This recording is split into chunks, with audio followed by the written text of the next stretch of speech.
Hello guys, welcome to my channel. మీకు కనుక video నచ్చినట్లయితే ఒక చిన్న లైక్, కామెంట్ అండ్ సబ్స్క్రైబ్ చేయండి ప్లీజ్. ఈరోజైతే మా ఇంట్లో చేపల పులుసు కూర వండుతున్నామండి.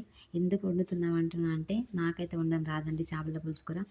ఎప్పుడు వండినా అట్టర్ ఫ్లాప్ అవుతుందండి. అసలు అది ఎట్లా అసలు కర్రీ తినబుద్ధి కాకుండా అసలు చెండాలంగా వస్తుంది కర్రీ మాత్రము. అందుకని ఈసారి అయితే మా చెల్లి వస్తే మా చెల్లితో మాత్రం వండిస్తున్న కర్రీ అది మాత్రం సూపర్గా ఉంటుంది. మా ఆయన అయితే దానికోసమని 2 kg చేపలు తీసుకొచ్చి మొత్తం వాళ్ళు మంచిగా ఎంత మంచిగా ఇక్కడ ఎంత బాగా కడిగారు కదా. అందుకని నేను మళ్ళీ మళ్ళీ కడిగిస్తున్నా. అది మళ్ళీ పిండి పోసి కొంచెం ఉప్పేసి మళ్ళీ డబల్ డబల్ కడిగిస్తున్నా. నేను మళ్ళీ కడిగిన కదా మంచిగా అన్నా కూడా నేను మళ్ళీ కడగని డబల్ డబల్ కడిగించిన. పాపం ఎన్నిసార్లు కడగమన్నా కడిగిరు ఆయన. తర్వాత మా చెల్లి అయితే ఒక బౌల్ పెట్టేసుకొని అందులో అయితే ఒక స్పూన్ మెంతులు, ఒక స్పూన్ జీలకర్ర రెండు కలిపి వేయించి పక్కన పెట్టేసుకున్నది.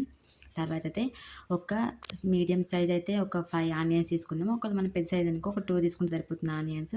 మేమైతే మీడియం సైజ్ తీసుకున్నాం కాబట్టి 2 ఆనియన్స్ని అయితే మొత్తం కట్ చేసిన చిన్న చిన్న పీసులాగా కట్ చేసేసుకొని అందులో మళ్ళీ కొంచెం ఒక 3 స్పూన్ల ఆయిల్ యాడ్ చేసుకొని మనకి అట్లా బ్రౌన్ కలర్ వచ్చేలాగా దాన్ని వేయించుకొని పక్కన పెట్టేసుకోవాలి.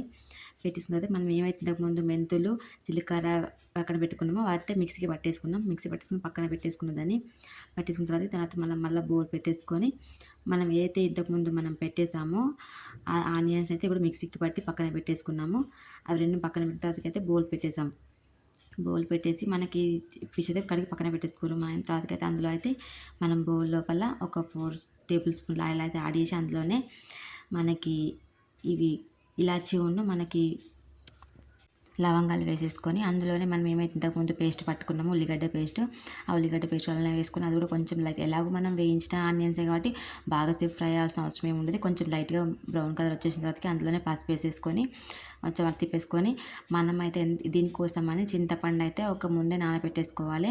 తర్వాతకి చింతపండు అయితే మొత్తం గుజ్జును తీసి మా చెల్లి అయితే చింతపండులో మొత్తం పోసేసింది.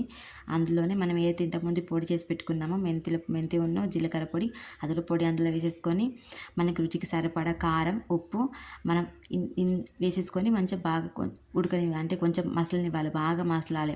మనం అంతా మొత్తం పులుసు మొత్తం మరిగినాక మాత్రమే ముక్కలు వేయాలి. కానీ నేనైతే ఎప్పుడు ఇలా చేసేదాన్ని అంటే ఆ పులుసు మరగకముందు ముక్కలు వేసేదాన్ని.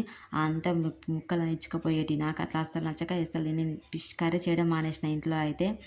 ఈసారి మా చెల్లి వచ్చిందని దాంతో చేపించేసాను. మొత్తం అంతా పులుసు మొత్తం మరినాక ఫిష్ ముక్కలు అయితే అందులో మొత్తం వేసేస్తుంది తనైతే.